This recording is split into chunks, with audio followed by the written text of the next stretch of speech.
Asyhadu an la ilaha illallah wahdahu la syarikalah wa asyhadu anna Muhammadan abduhu wa rasuluh alladzi la nabiyya ba'dah. Alhamdulillah, pada malam ini kita kembali dalam majelis ilmu di hari Senin yang merupakan Senin yang kedua, yang juga jadwal membahas pokok-pokok keimanan yang kita masih melanjutkan mengenai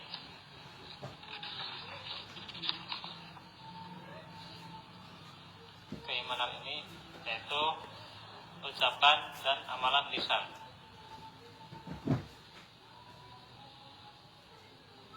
Telah dijelaskan di antara ucapan lisan adalah mengucapkan dua kalimat syahadat. Adapun yang dimaksud dengan amalan lisan adalah amalan-amalan yang dikerjakan dengan lisan, ya, seperti membaca Al-Quran, atau berdoa, berzikir, beristighfar, ya, nasihat orang lain, berdakwah maksudnya, termasuk di dalamnya mengajak orang lain kepada kebaikan dengan ucapan. Di antara ucapan dan amalan lisan ini ada juga yang hukumnya wajib, yang menjadi syarat sah keimanan, seperti mengucapkan dua kalimat syahadat. Meyakininya itu merupakan kewajiban.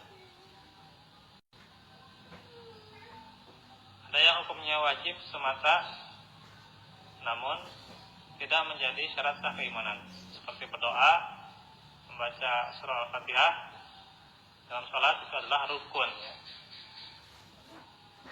dan lain-lain. Dan ada pula yang hukumnya sunnah saja, seperti perbanyak zikir pagi dan petang dan seterusnya, dan memperbanyak bacaan Al-Quran di luar sholat. Wallahu a'lam. Di antaranya ada ayat-ayat Al-Quran dan hadis Nabawi yang menunjukkan bahwa ucapan lisan dan amalan lisan itu termasuk bagian dari keimanan. Di antaranya surah Al-Baqarah ayat 136. A'udzubillahi minasyaitonir rajim. Qulu amanna billahi wa ma unzila ilaina wa ma unzila ila Ibrahim wa Ismaila wa Ishaqa wa Yaquba wal asbati wa ma utiya Musa wa Isa wa ma utiyan nabiyyuna min rabbihim la nufarriqu baina ahadin minhum wa nahnu lahu muslimun. Katakanlah oleh kalian, sesungguhnya kami beriman kepada Allah dan apa yang diturunkan kepada kami, yaitu Al-Quran, dan apa yang diturunkan kepada Ibrahim, Ismail, Ishak, Yakub, dan anak-anak keturunannya. Kami juga beriman kepada wahyu yang diturunkan kepada Musa, Isa, dan para nabi lainnya yang berasal dari Rabb mereka. Kami tidak membeda-bedakan seorang pun di antara mereka, dan kami berserah diri sepenuhnya atau muslim kepadanya. Ini menunjukkan bagaimana muslim itu atau berserah diri itu harus diwujudkan, di antaranya dengan perkara-perkara keimanan yang juga diwariskan oleh para nabi. Di antaranya adalah beriman pada Al-Quran. Quran atau kitab-kitab ayat-ayat Allah yang diwariskan para nabi, ya, ya, sebelum Al-Quran,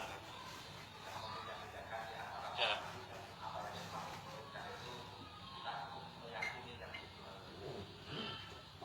Termasuk itu di antaranya diturunkan kepada Ibrahim, Ismail, Ishak, Yakub, dan anak-anak turunannya, ya, yaitu ada yang disebutkan juga, ada yang tidak disebutkan, ya. Maka kita juga wajib beriman. Juga wahyu, ya, yang diturunkan kepada Musa, Isa, dan para nabi yang lainnya. Kita juga harus beriman tanpa membeda-bedakan, baik disebutkan atau tidak para nabi itu juga kita imani ya. Khusus yang Nubuwah 5 dan juga seluruhnya ya. Kalau ditanya berapa jumlah nabi ya itu 100.000-an gitu ya. Ada sebuah riwayat 124.000 gitu ya, tapi tidak kuat. Atau misalnya Rasul 300-an. Ada riwayat 313 tapi tidak kuat juga. Wallahu a'lam. Yang jelas ada jumlahnya dan tidak terpatok dengan apa yang diwajibkan saja gitu. Artinya semuanya gitu. Pokoknya tidak membedakan. Itulah yang wajib diimani. Dan juga dijelaskan di sini, ayat ini menunjukkan bahwa keimanan harus diucapkan. Dan ucapan berisi pengakuan untuk beriman. Di antaranya ucapan 2 kalimat syahadat adalah bagian dari keimanan. Oleh karenanya dalam ayat selanjutnya Allah berfirman, "Fa'in amanu bimisli ma amantum bihi faqad ihtadaw." Jika mereka beriman seperti kalian beriman, maksudnya seperti keimanan para sahabat, maka sungguh mereka telah mendapatkan petunjuk. Ayat 137. Artinya, jika mereka beriman seperti keimanan yang disebutkan tadi, maka dia telah mendapatkan petunjuk. Inilah bagaimana manifestasi keimanan ya, yang merupakan perwujudan iman itu sendiri. Sehingga tidak hanya terucap dalam perkataan saja, tapi juga ada amalannya. Ketika beriman pada Al-Quran, maka tidak hanya terucapkan saja, diucapkan kami beriman, tapi tanpa membacanya. Ini adalah justru tidak mewujudkan keimanan itu sendiri, tidak mentadaburinya. Itu.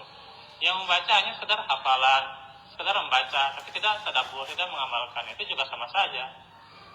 Gitu. Yang mentadaburi tidak membaca, itu juga sama saja gitu ya, hanya membaca terjemahan gitu ya, ada-ada saja gitu ya. Atau yang mengamalkan tanpa mengikuti petunjuknya, itu juga sama saja. Inilah yang dikhawatirkan oleh Nabi ya. Ya Rabbi, inna qaumi tahadu hadzal Qur'ana mahjura gitu. Wahai Rabbku, aku khawatir sesungguhnya kaumku akan mengambil Al-Quran sebagai hal yang diabaikan.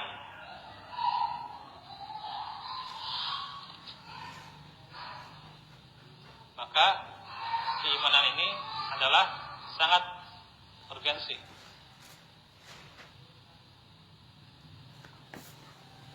Nah, termasuk juga apa yang dijelaskan ya dalam penjelasan ayat 137 itu, jika mereka mengucapkan pengakuan iman sebagaimana kalian mengucapkannya. Jadi termasuk juga ucapannya, termasuk itu sebagaimana yang dilakukan. Di ayat yang lain dalam surah Ghafir ayat 84 sampai 85. Falamma ra'au ba'sana qalu amanna billahi wahdahu wa kafarna bima kunna bihi musyrikin. Falam yakun yanfa'uhum imanuhum lamma ra'au ba'sana. Sunnatullahi allati qad khalat fi ibadi wa khasira hunalikal kafirun. Tatkala mereka telah melihat siksaan kami, mereka mengatakan kami beriman kepada Allah semata sebagai satu-satunya yang berhak diibadahi, dan kami mengingkari apa-apa yang sebelumnya kami sekutukan dengannya. Namun keyakinan mereka atau ucapan tersebut, tatkala mereka telah melihat azab tersebut, tidaklah memberi mereka manfaat sedikit pun. Itulah ketetapan Allah, sunnatullah, yang juga telah berlaku pada hamba-hambanya yang telah lalu. Dan pada saat itu merugilah orang-orang kafir. Waliyahzubillah. Bagaimana orang kafir itu sangat menyesal ketika tidak bertauhid, tidak menegakkan keesaan Allah, tidak beribadah hanya kepada Allah saja. Sangat menyesal.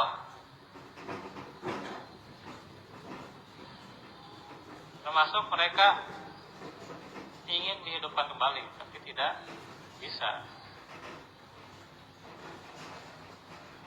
Dan keimanan di akhirat nanti tidak akan bermanfaat.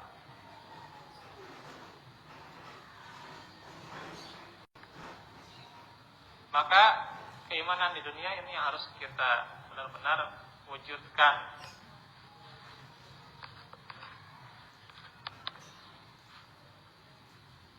Karena itulah ketika mereka melihat siksa itu di depan mata mereka sendiri, ya, mereka ucapkan keimanan tapi tidak ada manfaatnya dan tidak memberikan kebaikan sedikit pun. Itu sudah tetap bagi Allah. Orang-orang terdahulu demikian pula, ya. Fir'aun juga di akhir ayatnya kan, di akhir ayatnya, ya, dalam itu surah Yunus, ya, itu amantu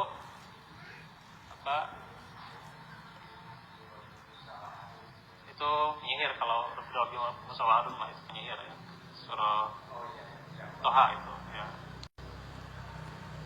amantu Rabb Banu Israel, gitu, ya. Itu dalam surah Yunus, itu yang al-ana itu. Pada asoita kemudian kunta minal mufsidin. Al-ayat, nanti bisa dilihat aja ayatnya, ya. Bisa dikoreksi kalau ada yang salah, ya. Nah itu bagaimana Fir'aun itu beriman pada Tuhannya Bani Israel, disebutkan dalam surah Yunus, ya, di akhir hayatnya gitu, tapi tidak berguna, ya. Kenapa baru sekarang, gitu, ya? Ya sudah terlambat.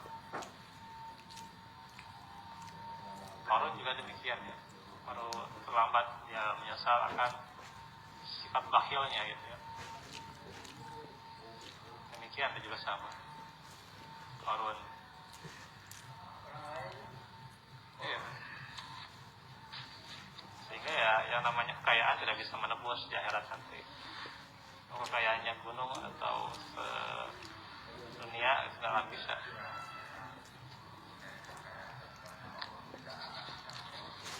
Ya. Namayun fihi wala qullatu wala syafa'ah. Tidak akan bisa tebus, tidak akan ada jual beli.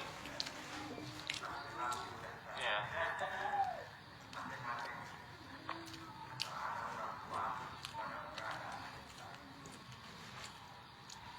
Maka itu ayat ini menunjukkan sekiranya mereka mengucapkan pengakuan iman kepada Allah dan kufur kepada kesembahan selainnya, saat mereka belum mengalami azabnya, tentu ucapan itu menjadikan mereka sebagai orang-orang yang beriman dan menyelamatkan mereka dari azabnya. Tapi mereka justru mengucapkannya setelah mereka melihat azab, maka tidak akan bisa. Kemudian juga sabda Rasulullah Sallallahu Alaihi Wasallam agak panjang, ya. Kita sampai ke bagian C saja, ya. Umirtu an uqatilan nasa hatta yashhadu alla ilaha illallah wa anna muhammadan rasulullah yuqimus shalah wa yutuz zakat fa idza fa'alu dzalik asamu minni dima'ahum wa amwalahum illa bihaqqi hakil islami wa hisabuhum ala Allah. Hadis rawahu Bukhari fi Kitabil Iman.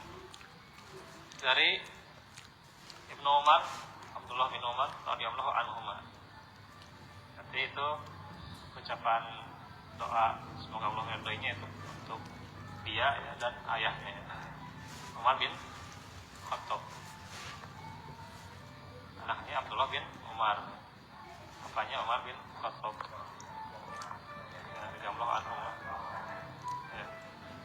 Bahwa Rasulullah sallallahu alaihi wasallam bersabda, "Aku telah diperintahkan oleh Allah untuk memerangi manusia sehingga mereka menyaksikan bahwa tidak ada ilah yang berhak diibadahi selain Allah dan bahwa Muhammad sallallahu alaihi wasallam adalah utusan Allah, mendirikan salat dan menunaikan zakat.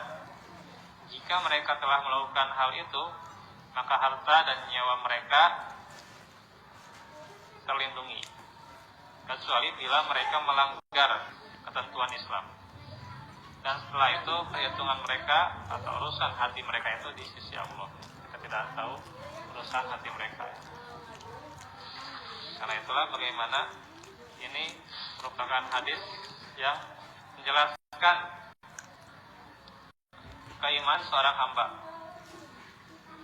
bahwasanya Nabi itu telah diperintahkan untuk memerangi manusia supaya mereka bertauhid dan menjadikan dirinya sebagai hamba dan utusan. Dan juga diantaranya mendirikan sholat dan menunaikan zakat. Artinya ada kewajiban-kewajiban yang penuhi setelah mereka tentunya syahadat. Dalam artian di saat itu mereka masuk Islam ya, kemudian ada kewajiban-kewajiban.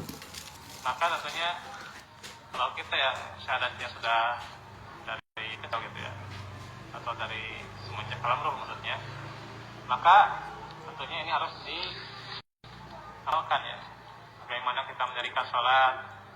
Mendirikan sholat itu tidak hanya mengerjakan, tapi tepat waktu, segera, dan juga rukun-rukunnya, adab-adabnya harus diperhatikan. Bagaimana fikih dari kelengkapan sholat itu sendiri harus kita pahami. Ya.